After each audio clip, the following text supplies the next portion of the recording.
What was your scariest something's not right moment? I was walking to school in middle school, and this lady with a car pulled over next to me and called me Linda. That's not my name, but was close enough. I looked up. She apologized and explained she thought I was her grandkid. Then she offered me a ride to school, except that I was already standing on the school grounds. I had a half-block walk before I needed to turn to walk into the building. When I said no, she tried to demand I get into the car. I said no thanks and took off running. It occurred to me much later that she probably had no intention of dropping me off at school. I was working on a radio system in the local water tower of a pretty remote outback town. It was a beautiful late spring day in October when I got there, but after about 2 hours the bird noises stopped, the breeze stopped. I took my equipment out of standby and flagged it as live test because I had the weirdest feeling I didn't have time to fully test it, and went outside to sit in the car. About 90 seconds later there was a direct lightning strike on the tower I just left. It was the highest point in 200 kilometers. It was literally the loudest thing I'd ever heard, ever. Late at night, I was sitting in my car waiting for my boyfriend to finish his shift. A guy walks past, and we make eye contact. I feel this sense of danger, but figure I'm overreacting. A few minutes pass, and the fear won't go away. I finally decide to move my car away from the edge of the parking lot to the front of the restaurant in the customer parking area. I start up my car, and just as I'm putting it into drive, the guy rushes out from behind and tries to yank open my door. Pulling on it really hard, I hit the gas, and he trails me for a second, then hits my window with a rock. I keep going, and he throws the rock at me then runs away. I was shaking so badly I could barely steer. Pretty sure he was sneaking up on me, just as I decided to start my engine. I planned to visit my dad in the afternoon, called him in the morning to ask if he needed anything, because I was about to go to the store anyway and could easily pick up some things for him. He didn't answer, a little weird for him, but not too uncommon. But I had that thought in the back of my head, so I tried again like 30 minutes later. Again, nothing, neither landline nor mobile. So I decided to drive over there early and check. Can't really explain it, but I just knew that something had happened. Found him dead in his house. He fell and cracked his head open. To this day I don't actually know what was worse, finding him like this, or the 30-minute long drive, where the feeling grew that I was going to walk into something like that.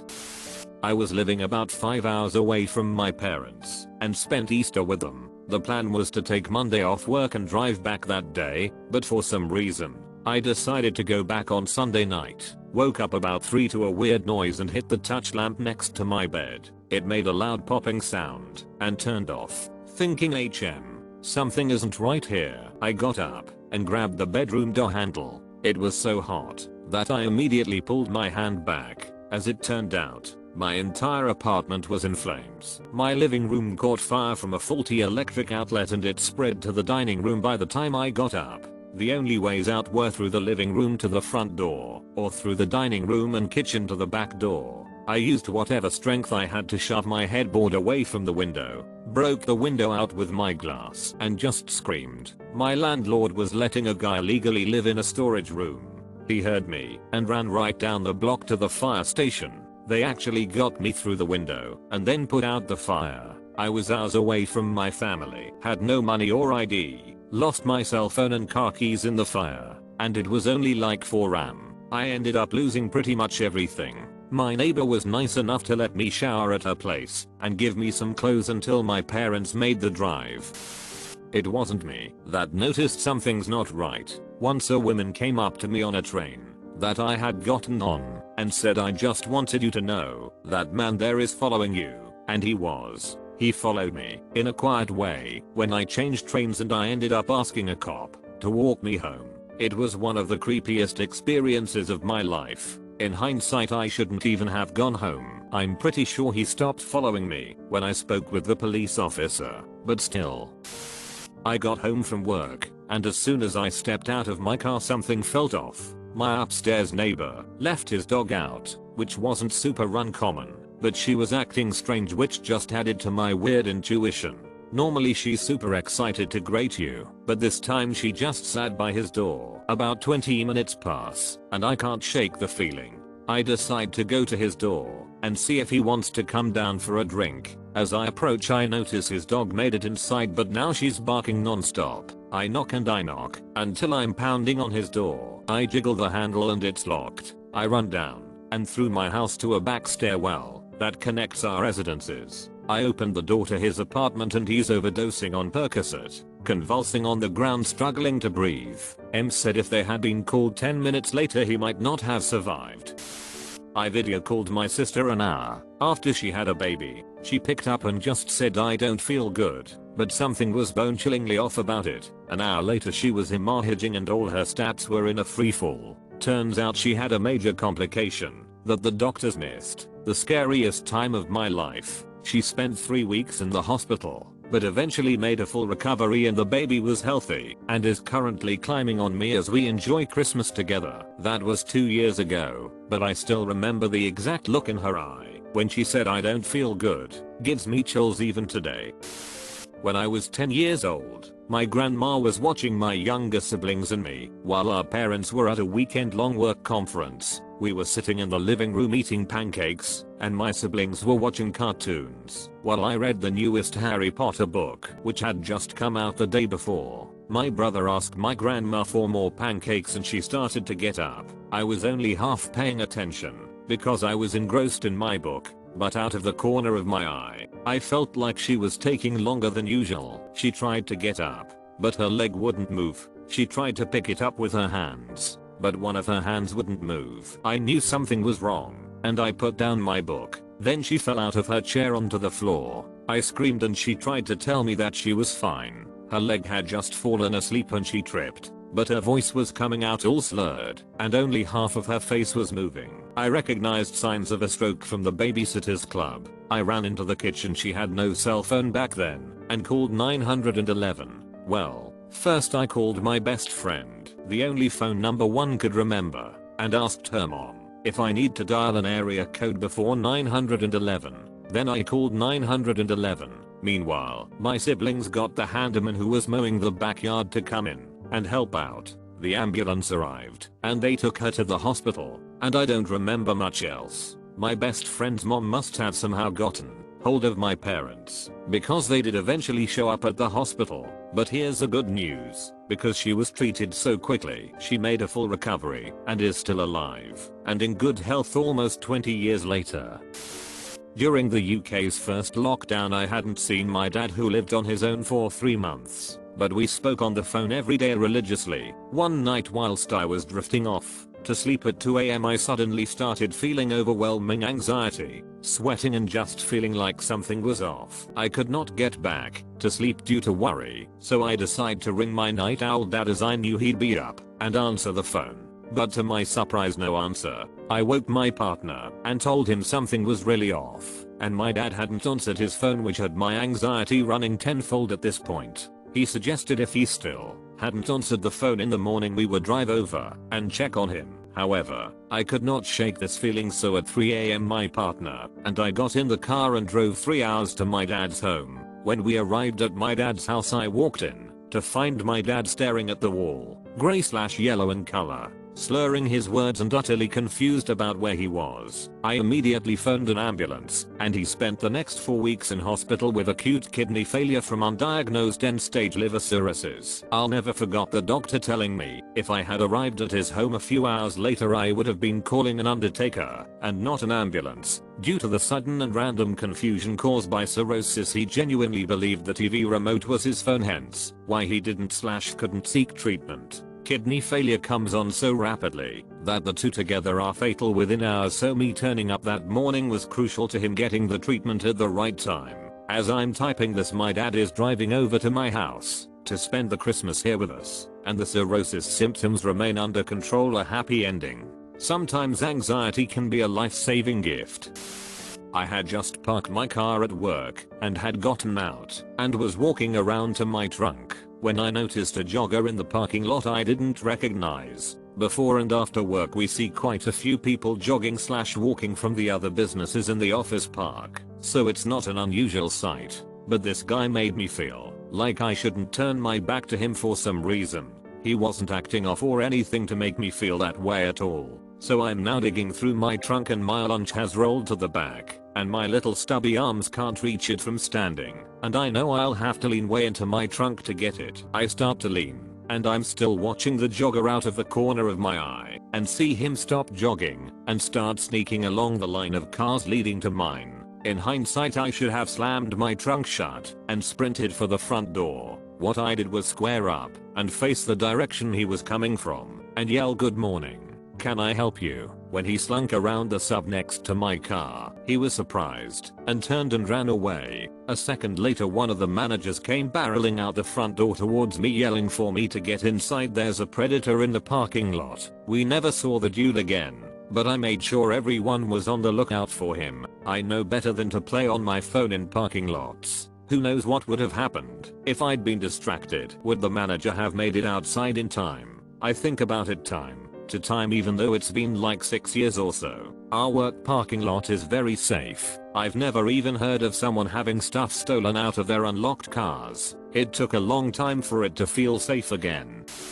I took a class on, among other things, lighting in a theater. One day I was using a single person lift to put myself 20 meters above the floor to change one tiny thing on one light. As I raised the lift closer to the light I had this feeling, and then it got progressively worse. Literally every single safety thing that could be wrong on this very heavy light 20 meters above the crossroads of multiple walkways was wrong, and about as wrong as it could be. It is a miracle this light hasn't fallen off and killed someone yet, and it was about to. Moreover, whatever idiot managed to screw it up this badly, who had also somehow been competent enough to be certified to use a 2-person lift, even though I saw every single person in a 45-person class of predominantly 14-year-olds do a better job on a light the first time they ever touched one, also managed to touch the power coupling to the crazy hot light and make it stay there, and the power coupling was melted and somehow still functional, and it's a miracle the entire auditorium hadn't burned down.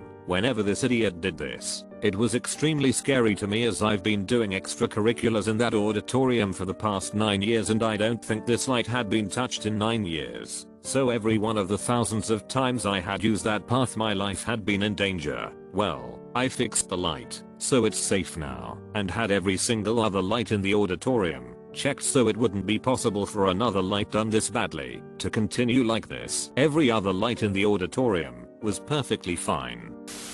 I went to a friend's house for a party in the before times. A few years ago, she had another friend. We'll call her Grace. Grace had brought this man with her to the party, and everyone was fawning over him. He was apparently a somewhat well-known local artist. I took one look at him and got a seriously unnerved feeling. I couldn't explain why at the time, but his eyes absolutely freaked me out. No emotion, just cold, extremely off-putting. So I tell my friend that this dude is freaking me out, but I can't explain why. She tells me I'm being sensitive. This guy is a local gem, yada yada. So I suck it up and start trying to interact. It was a very small party. Within maybe 5 minutes, this guy has asked me and my friend, as well as Grace, to go on a road trip to a remote waterfall in Montana with him. It's a spiritual experience, he says. I go there all the time. I bring people up there. Obviously, I declined his offer. He spent several minutes trying to convince me, but ultimately, nobody wanted to go to Montana. My friend worked a lot, and Grace was busy with something she couldn't miss, so he dropped it.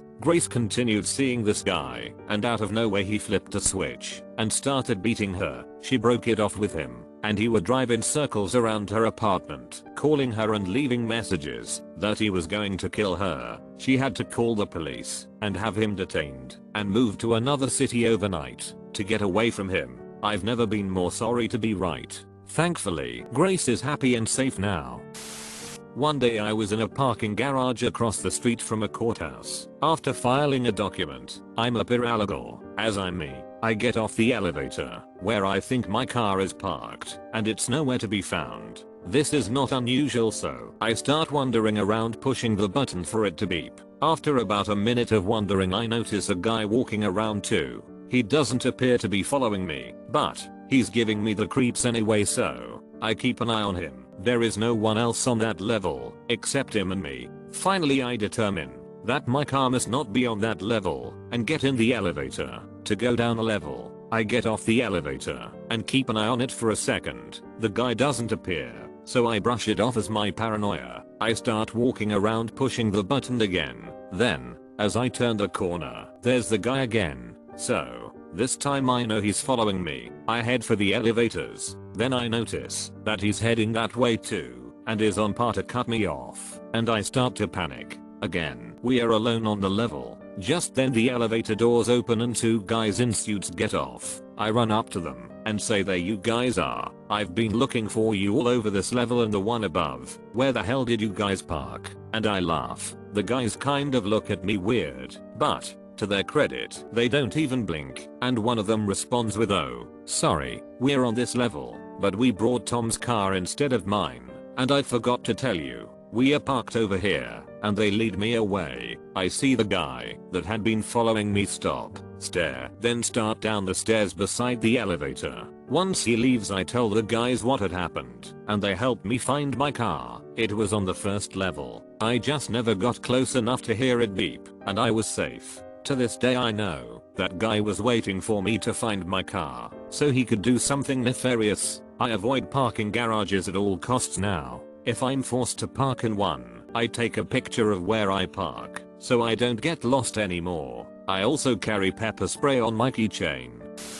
I was just a kid when one time my grandfather decided to take my cousin and me on a trip to the gas station to pick up diesel for the tractor. We lived on a farm in the middle of nowhere, so there wasn't much else to do. We rode 3 deep in his single cab S10. I rode in the middle seat and my cousin in the passenger. My cousin and I are both 12 to 13 at the time, and had long hair for boys in this town. When we get to the gas station, my grandfather parks at a pump and heads inside, leaving the keys in the truck with us buckled inside. Considering we live in a small town with next to nobody in it where nothing happens, this wasn't unusual. All was normal until that point. Just before my grandfather had walked in, an elderly man of a similar age sitting on the bench outside of the station stopped him and pointed at us. I couldn't hear what they said, but I got a weird feeling about it suddenly. My grandfather walked inside after the short interaction and walked to the register. The man doesn't take his eyes off of us from across the parking lot. He suddenly gets up and just starts walking right towards us. I start panicking, and my cousin does too. As soon as he reached the truck, he opened the driver's side door. My cousin unbuckles and tells me to get out as he hops out. I start mashing my buckle release, but it's stuck, and the seat belt is locked firmly against me from my panicking. My cousin leans back in and tries to push the release, but realizes it's stuck too, and then immediately hops out. The guy just looks at me and grins as he reaches for the keys in the ignition. I still to this day remember looking at that evil smile and watching his fingers touch the key. It still gives me chills, and I remember just thinking that I was done. The next thing I notice, my cousin is leaning back in with a hammer he grabbed out of the bed of the truck, screaming that he's about to hit him. The old man immediately throws his hands up and says he's just joking and climbs out. He walks behind the station just as my grandfather comes out, none the wiser. When my grandfather gets back in, we both try to explain what just happened to him, but we aren't making any sense at all to him. I honestly just think it was the fact that we were in shock, and he was so old and unsuspecting of that kind of thing in our area. As soon as we got home, we told the rest of the family about it. They immediately start questioning my granddad about what the man said to them. He tells them the man just asked if we were his granddaughters, but he didn't pay much attention to him because the man seemed deaf.